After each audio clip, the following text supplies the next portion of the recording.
Quando parei de agradar, conheci a rejeição e a paz entre ser aceito pelos outros e ser fiel a si mesmo. Existe um abismo emocional. Existe uma dor silenciosa que muitas vezes passa despercebida até mesmo por quem a sente. É o peso de viver tentando ser aceito, mesmo que isso signifique se ausentar de si. Uma espécie de pacto invisível que começa cedo, ainda nos primeiros afetos, nas primeiras vezes em que dizer não significava arriscar o amor de alguém importante. E a gente aprende. Aprende a sorrir quando queria chorar. Aprende a ceder quando tudo em nós queria resistir. Aprende a calar o próprio desconforto para preservar o conforto do outro, e esse hábito, travestido de gentileza, se transforma sem que percebamos num cárcere emocional. Parar de agradar, então, não é um gesto de frieza, é um gesto de coragem. Coragem de se reconhecer nas próprias vontades, nos próprios limites, nos próprios valores. Porque há uma linha tênue entre ser bom e se abandonar. Entre cuidar e se apagar. Entre amar e se perder. Sêneca, com sua lucidez firme, dizia: nada é mais nocivo do que moldar a própria alma segundo os moldes alheios. E talvez seja exatamente isso que tantos de nós fizemos. Moldamos nossa alma para caber em expectativas que nunca foram nossas.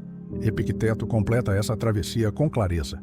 Se queres ser livre, aprende a dizer não. Mas dizer não é apenas recusar um pedido. É também recusar um papel, recusar uma máscara. Recusar a ideia de que só teremos valor se formos agradáveis. É recusar a ilusão de que amor precisa ser comprado com sacrifício constante. É recusar a dor crônica de não se reconhecer em si mesmo. E nesse ato de recusa nasce a semente da paz. Há uma imagem que acompanha quem viveu tempo demais tentando caber nos outros, a de um espelho quebrado.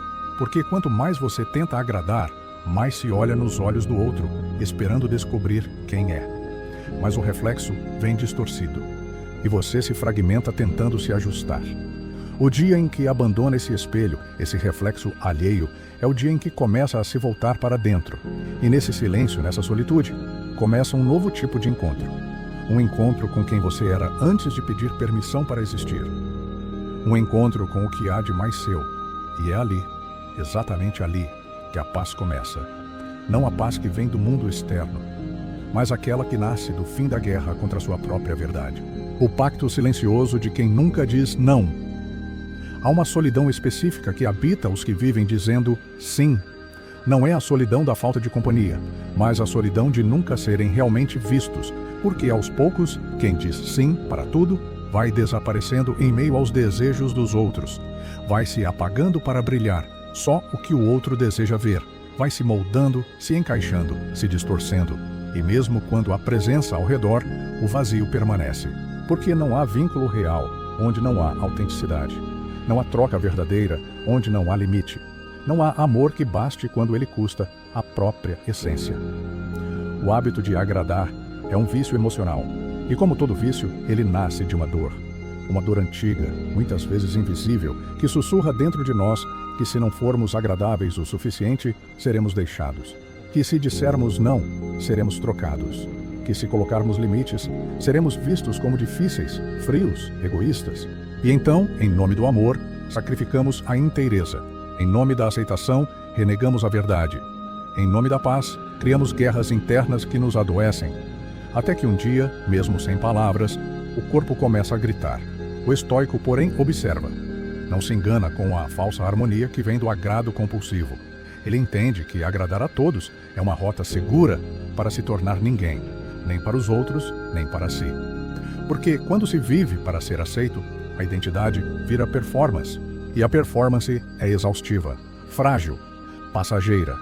E no fim não sustenta nem os vínculos que tentamos proteger. Porque relações construídas sobre o medo de dizer não são frágeis como papel. Molhadas pela insegurança, se desfazem com o menor toque de realidade. Há uma frase que sussurra dentro daqueles que agradam demais: não me deixe. Mas o que esse pedido realmente carrega é: não me abandone como eu tenho me abandonado. Porque ninguém pode oferecer consistência emocional a partir de um lugar onde a própria presença é incerta. O pacto silencioso de quem nunca diz não é, na verdade, um contrato com a própria ausência. E romper esse contrato é o primeiro passo para começar a voltar para si. Não como ato de egoísmo, mas como resgate de uma dignidade que nunca deveria ter sido negociada. O colapso emocional, que vem depois da obediência constante.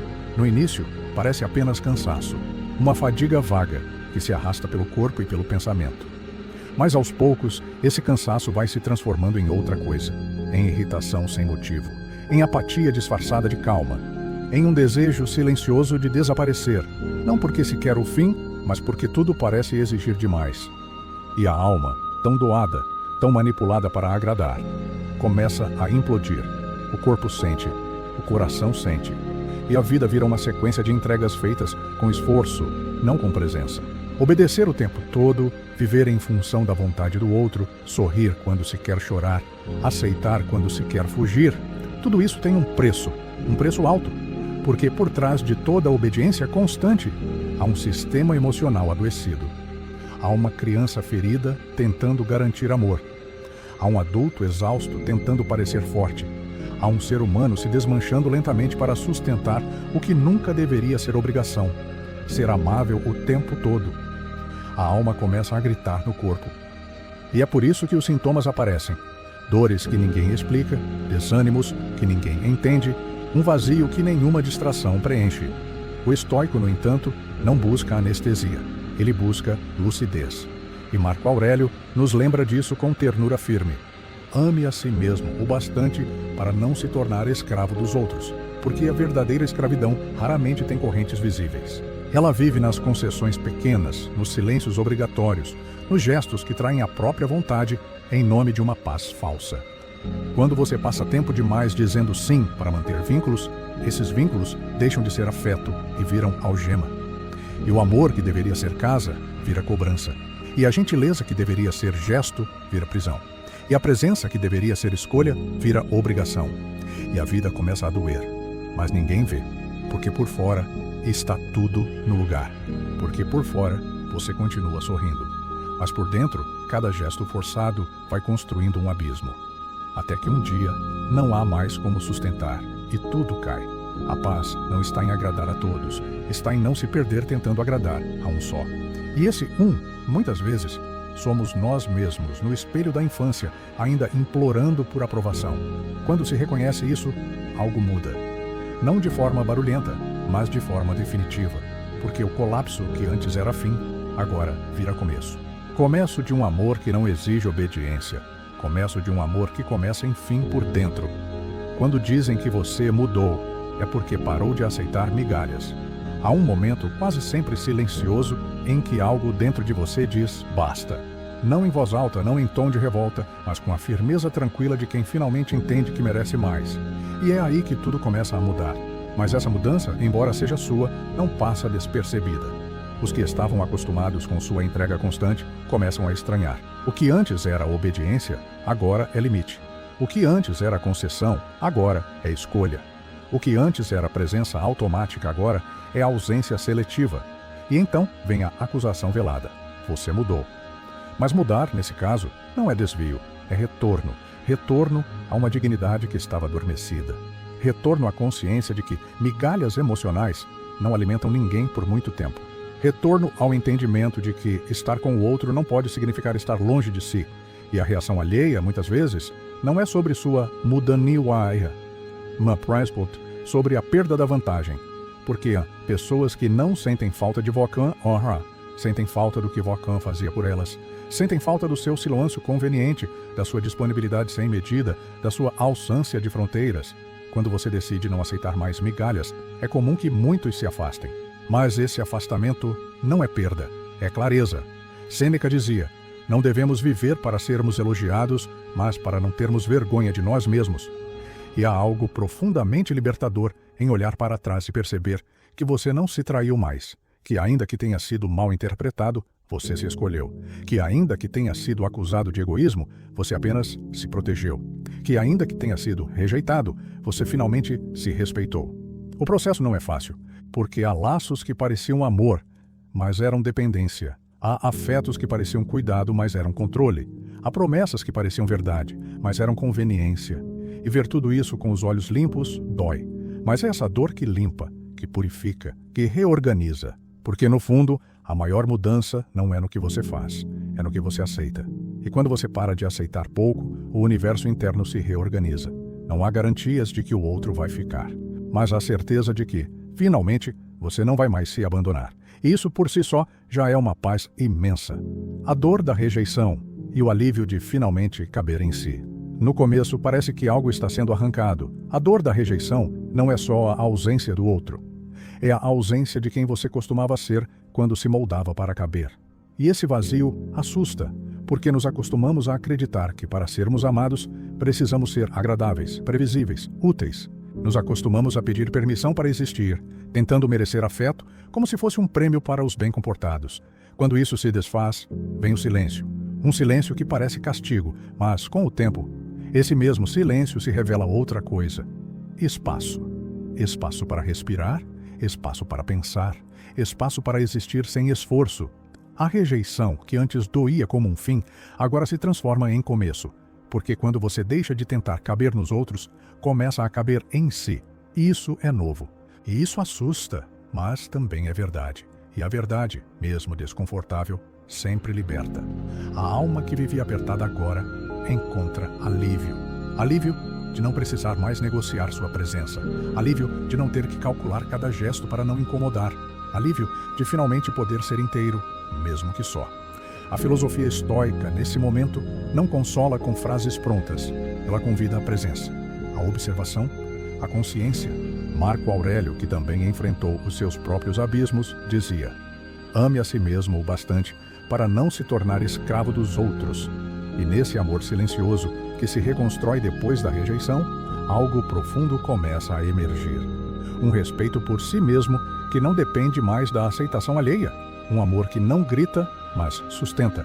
Um amor que não exige, mas acolhe. Um amor que, finalmente, é seu. É possível que você ainda ouça ecos de vozes antigas dizendo que deveria ter tentado mais, que deveria ter sido mais flexível, mais compreensivo, mais disponível. Mas essas vozes, muitas vezes, são de um tempo em que você não sabia se defender. Agora você sabe. Agora você sente. Agora você percebe que o custo de agradar era alto demais. E que nenhuma presença vale a própria ausência. Por isso, cada gesto em que você escolhe a si mesmo, ainda que pequeno, ainda que imperceptível aos olhos dos outros, é um gesto de coragem, um gesto de reconexão, um gesto de paz. E essa paz não vem porque tudo está resolvido. Ela vem porque, mesmo em meio ao caos, você não se abandona mais. A metáfora da ponte que você era e o momento em que decide atravessá-la sozinho. Durante muito tempo, você foi ponte. Um caminho entre a dor dos outros e o conforto que você oferecia. Um trajeto silencioso por onde os afetos cruzavam, recebiam, exigiam. Você se doava sem saber quanto podia. Você sustentava vínculos que pesavam demais. Você se estendia até onde não alcançava mais a si mesmo. E enquanto todos passavam, poucos paravam. Poucos perguntavam como você estava.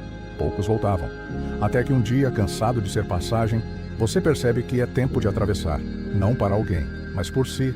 A metáfora da ponte é mais do que um símbolo, é um estado emocional. Quando você se transforma em suporte para todos, esquece que também precisa caminhar, que também precisa chegar, que também merece destino. E quando ninguém volta, quando o silêncio dos outros se torna ensurdecedor, nasce a verdade. Ninguém pode atravessar por você. Ninguém pode te salvar se você continua imóvel. Epicteto dizia: quem caminha por si já não se curva para agradar. E caminhar, nesse contexto, é romper com o papel que te mantinha no mesmo lugar. Atravessar a própria ponte é um ato de coragem solitária, porque, muitas vezes, não haverá aplausos. Haverá críticas, afastamentos, julgamentos. Dirão que você mudou, que ficou frio, que se tornou egoísta. Mas você sabe o quanto doeu sustentar os outros enquanto se rompia por dentro. Você sabe o quanto chorou em silêncio enquanto sorria por fora. Você sabe o quanto se perdeu em nomes que não te chamavam de volta. Por isso, essa travessia, mesmo que seja só sua, é também seu renascimento. Do outro lado da ponte, não há garantias, mas há chão, há espaço, há respiro e há você. Não mais como ponte, mas como caminho inteiro, como estrada possível, como destino legítimo. A dor não desaparece, ela se reorganiza. A solidão não some, ela se torna presença. E a saudade não grita, ela se transforma em aprendizado. Porque agora, ao invés de se doar em pedaços, você se oferece por inteiro, com limite, com verdade, com paz. E isso muda tudo, porque ser ponte era necessário, mas atravessar é essencial. É o começo do fim da espera, é o começo do sim mais verdadeiro que já deu a si mesmo. A paz não veio porque fui aceito, mas porque parei de me rejeitar. Houve um tempo em que tudo o que você queria era ser aceito, ser visto, ser amado como era. Então você cedeu, você se moldou, você se dobrou para caber, mas aos poucos foi se afastando de si mesmo, e quanto mais era aceito pelos outros, menos se reconhecia no espelho. A paz parecia estar lá, naquele sorriso que agradava, naquela resposta esperada, naquele gesto ensaiado, mas era ilusão, porque no fundo você sabia. A paz que se compra com autotraição é sempre inquieta, até que algo mudou, não de fora para dentro, mas de dentro para fora. Um cansaço antigo, uma dor persistente, um suspiro longo demais. E então, o silêncio. Um silêncio que te fez escutar. Escutar tudo o que tinha ignorado, suas vontades, seus limites, sua dignidade. Foi nesse silêncio que você se reencontrou. E reencontrar-se, nesse caso, foi deixar de pedir licença para ser. Sêneca diria: a verdadeira liberdade começa no momento em que paramos de pedir permissão para sermos nós mesmos. E foi isso que você viveu. Não um rompimento com o mundo, mas um reencontro com a própria essência. Paz não é quando tudo está resolvido. Paz é quando você para de se rejeitar. Quando a aprovação dos outros já não pesa mais do que sua própria presença. Quando o amor que vem de fora é bem-vindo, mas o que te sustenta vem de dentro. Quando você caminha por lugares antigos, encontra pessoas de antes, ouve palavras que já ouviu tantas vezes, e ainda assim permanece inteiro. Porque agora você está ali por escolha, não por carência. Por verdade, não por medo, por amor, não por falta. Epicteto reforça: o que é verdadeiramente teu não precisa ser comprado com esforço alheio. A sua paz hoje é sua. Não porque te aceitaram, mas porque você finalmente se escolheu. Escolheu com firmeza, com gentileza, com presença. E essa escolha silenciosa, essa escolha repetida todos os dias, é o que sustenta a sua reconstrução. Não há mais guerra com o espelho, não há mais fome de validação. Há serenidade, há um lar dentro de si. E esse lar, essa casa interna, construída com honestidade e amor próprio, é onde a sua alma agora pode descansar, sem máscaras, sem performance, em paz.